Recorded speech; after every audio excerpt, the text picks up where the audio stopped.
Hey my quilty friends, do you hate mitered corners? Well, hate's a harsh word, but maybe you don't like doing them. Well, I've got an idea for you that means we don't have to do those mitered corners. How about we round them off? It's a really nice simple technique and it's a little bit different to those normal squared edges with those mitered corners. In this video, we're going to be making bias binding, and that's where we cut our fabric on the bias and make our binding so it's really nice and stretchy. Then I'm going to show you how to finish off the binding using a really quick and easy method. We're not doing all those diagonal seams and all that complicated stuff. We're going to do it a really neat, easy way. Now that's a lot of information, and I've put this video into chapters so you can just skip along to what you'd like to see. How to make the bias binding, how to round off the corners, and how to attach the binding. But if you want to watch the whole video, make a cup of tea, put your feet up, and let's go. So with your fabric, cut two 20 by 20 inch squares, and then for each of those pieces we're going to do this process.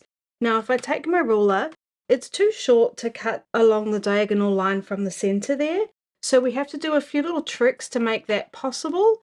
Stick with me, it seems hard, but trust me, it's really easy. Now the first thing we need to do is cut this fabric in half along the diagonal. So what we're going to do is fold it in half, and then we're going to make sure that these edges and these edges are nicely lined up so it's perfectly in half and that the point is meeting at the top there. And then when we're happy, I'm just going to take my ruler, take a line on my ruler and line it up with that fold. Make sure it's lined up right on that point, and then when I'm happy, I'll cut.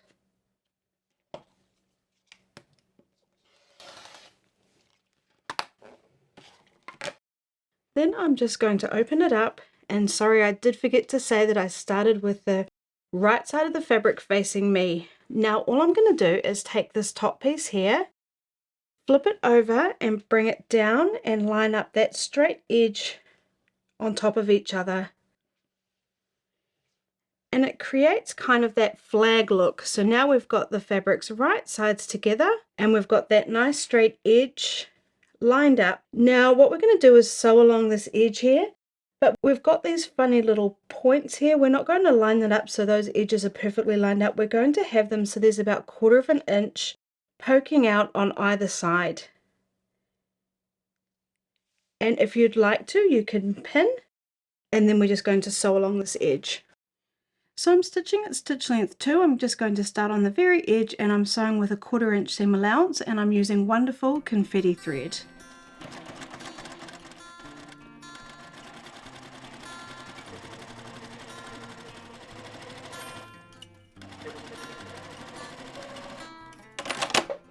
Cutting my thread, and now all I'm going to do is press those seams open. So now we've got a really long piece, and once again it's too long for our ruler to cut 2.5 inch strips. What we're going to do is fold up the edges just to make it smaller and easier to cut, and we can make sure that we are going to be cutting those strips the right way just by pulling at the fabric slightly. And do you see how that's nice and stretchy? That means that it's perfect and it's on the bias. So what I'm going to do is take this bottom edge and bring up that point or corner right up to the edge there. And I'm going to line it up along this edge, and I can see it lines up nicely with my seam. And then all I'm going to do is fold this one down, and I'm going to do exactly the same. I want the edge of the fabric lined up along itself, and then I want this edge here lined up along that seam. That looks perfect to me. So now what I'm going to do is I'm just going to cut my first edge so I know I'm getting a nice straight seam. And I'm going to line up a line on my ruler on the fold here and at the top. I can see it's just shy at the top, but it looks pretty straight to me. So now I'm just going to cut. And then so I don't need to move it, I am just going to turn my, my mat around.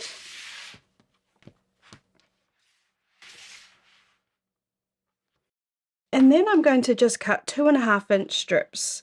So I'm going to find the 2.5 inch mark on my ruler here, line up on the edge of my fabric, find the fold and line up on my ruler on the fold so I know it's nice and straight. I can also check at the top that it's looking nice and straight, and when I'm happy I'll cut a 2.5 inch strip.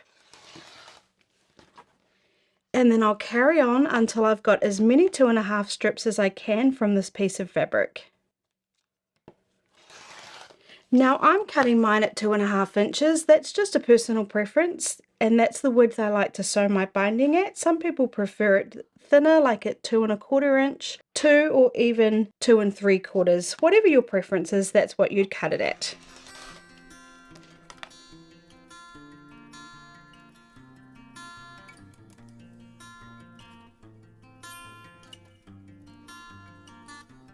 Okay, now the fun part, let's sew these strips together. So now we need to join all of our pieces, and they're going to be joined just like that. So get your 2 pieces, line them up just like that. Then we're going to take this right hand side piece, flip it down so that the fabrics are facing right sides together. One's coming across, one's coming down. Line up these edges, and now there's a little trick to this. We want this top piece to be about 1/4 inch past this top edge, and that means then we have this little triangle popping out the bottom, and we want that to be about 1/4 inch. I'm just going to do my best guess and then just pop a pin in to hold it in place, but I do have a little trick to check that it's right just before we start sewing. So let's sew along that edge there. So I've got a V here, and I want to start with the needle right in the V. So I'm starting with my needle down. I'm going to place that V right where the needle is, and then put my foot down.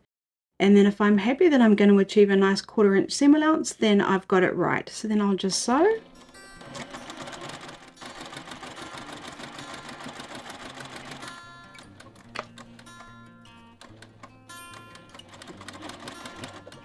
Cutting my thread. And then we can open it up and check it, and that looks pretty good to me. So I'll repeat that for all the joins and then give it a press. So I've got my big pile of bias binding here. Now I'm just going to press all those seams open.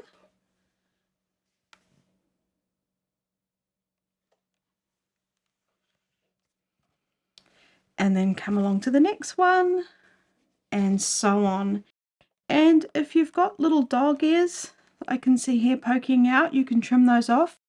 You could either, it's easier I find to turn that over and do it on a cutting mat and use a ruler, or you could do it very carefully with scissors. So I could just grab some scissors and just cut them off as I'm pressing. It's a little bit quicker.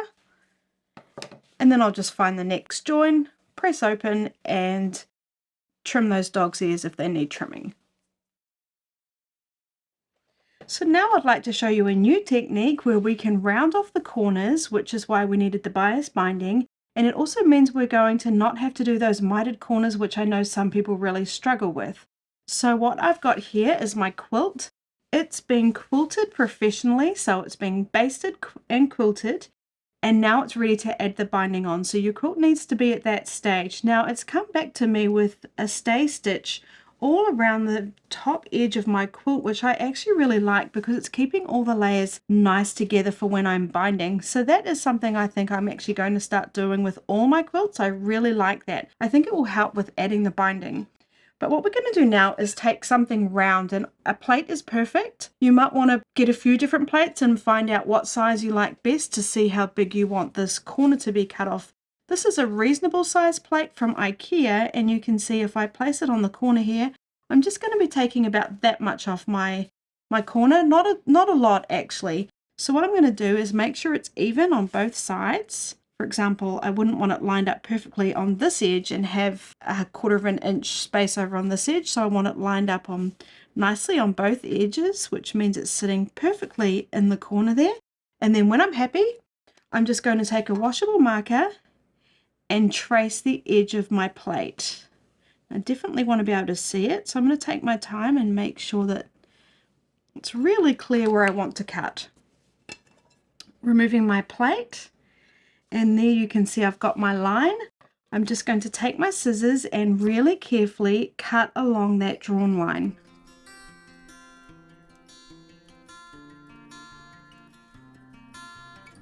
And now all I'm going to do is repeat this for the other 3 corners.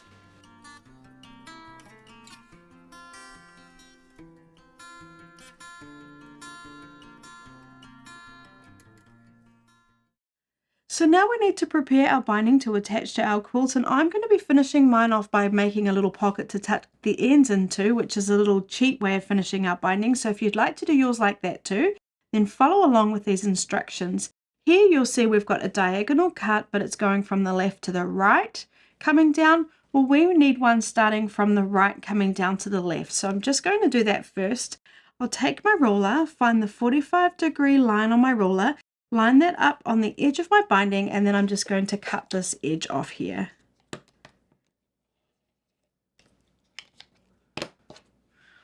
Okay, so now we've got that cut. All I'm going to do is fold this over about 1/2 inch and press. So pressing.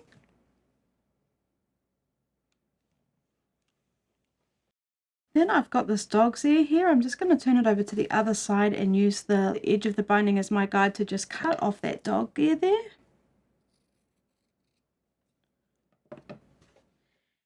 So this is optional, but some people do find it's helpful to fold and press the binding in half. So just folding it in half and lining up those edges and pressing. And like I said, this is optional, but you might find it helpful when attaching your binding.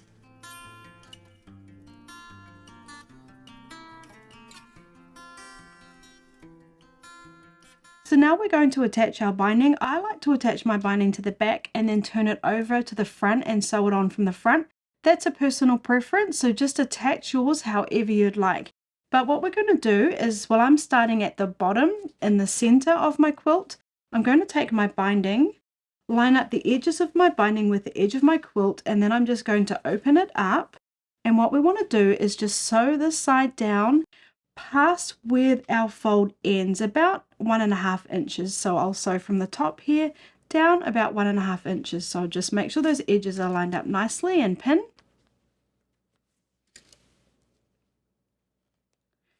And now I'll just sew that down. So just starting on the very edge, I'm using my 1/4 inch foot with my guide. I like to use this foot whenever I'm attaching my binding, still at stitch length 2 and with my wonderful confetti thread. I'm not going to worry about a back stitch. Removing my pins as I need to.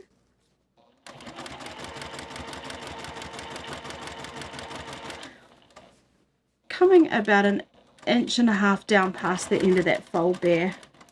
Then just cutting my thread. Now what I'm going to do is fold the binding over just how we pressed it, if you pressed yours. Now we're going to sew our binding on. So we're going to start about 1.5 inches down past where that fold ends.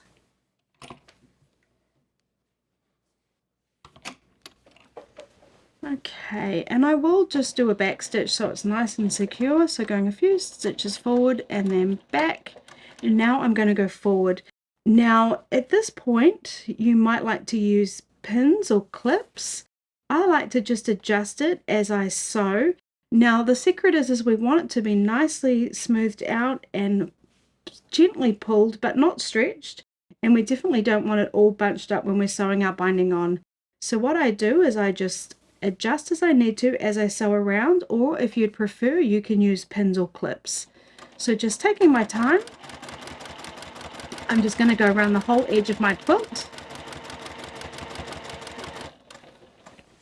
making sure the weight of the quilt is on your table. If it's dragging, this will be a really hard process.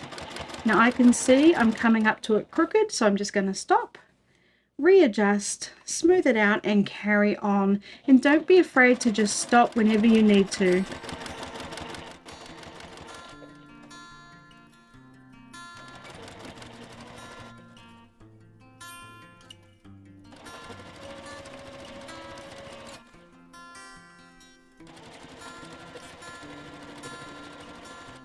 Now I'm coming up to the corner that we cut off. This might be where you'd want to use pins if you would like to, but I'm just going to take my time and go slowly and do exactly what I've just been doing. Just making sure that edge of the binding is right on the edge of my quilt there, and taking my time.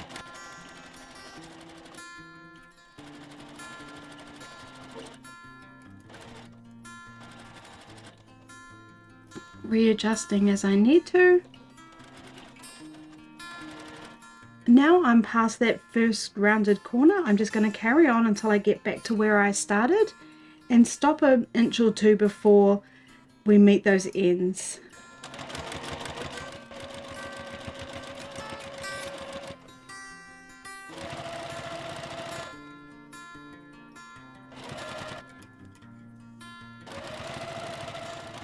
So I'm just coming up to where I started. I'm just going to go a little bit past where we did start.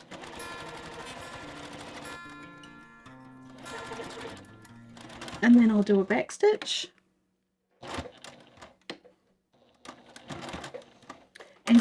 And cut my thread. Now we're going to cut our excess binding, and I can see where I started sewing my binding on just here. I want to cut it just above that, and we're going to cut it on an angle down like this so we can tuck the tail in there. So just bringing it past, it doesn't have to be perfect. Just going to take my scissors and cut it on an angle. So I've cut it just above my stitches there, but we definitely want it to come well past this fold here. Now all I'm going to do is open up this flap and tuck it in so it's sitting really nicely. And we want it to look like it's one continuous strip. And if anything, you'd want that pulled more taut than loose at this point. And then when we're happy, we're making sure all those edges are lined up nicely. I'm just going to take a couple of clips to keep that all in place. Remembering we want those edges all nicely lined up. Now all we're going to do is start where we stopped. We will do a back stitch and sew all the way down past where we started before doing a back stitch. So starting before my stitches ended, and I will go forward a few stitches and then go back. Removing my clips as they get in the way, but keeping everything in place.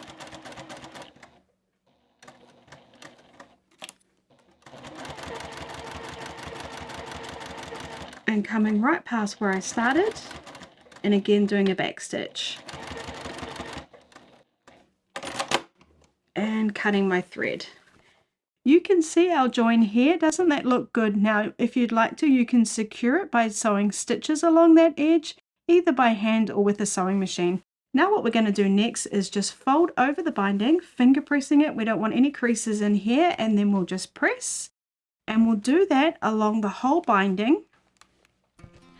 And then we're on the home stretch of finishing off our binding.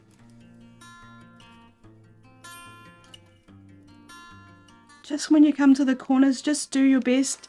Don't force it over. Just be gentle on those corners, just like that is fine.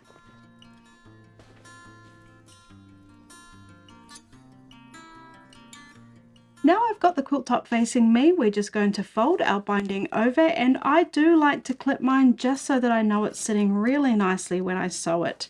Starting a clip right on top of that join there, and just clipping.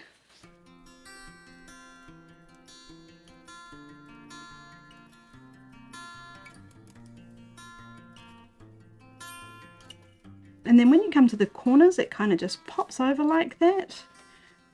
Just clip it how you're happy with it.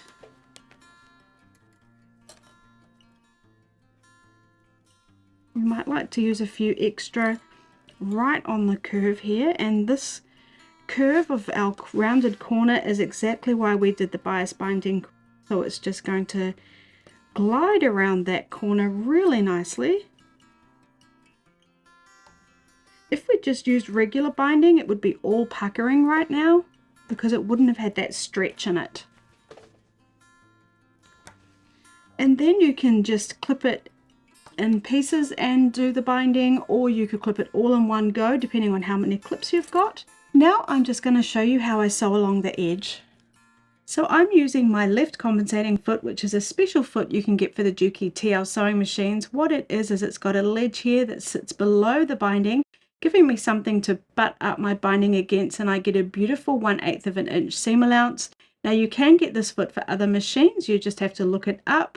Otherwise, just sew with a 1/8 of an inch seam allowance. So I'm not going to worry about a back stitch. I'm going to make my stitch length 2.5, a little bit closer to 3, and then just sew along that edge nice and slowly. Now just take your time. Enjoy the process, it's not a rush, and you'll get a much nicer end result.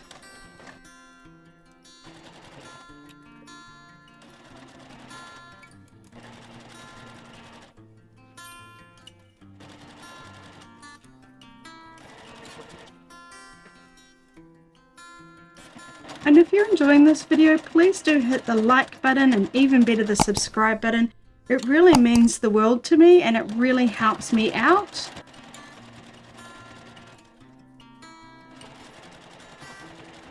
Just take your time on the curve.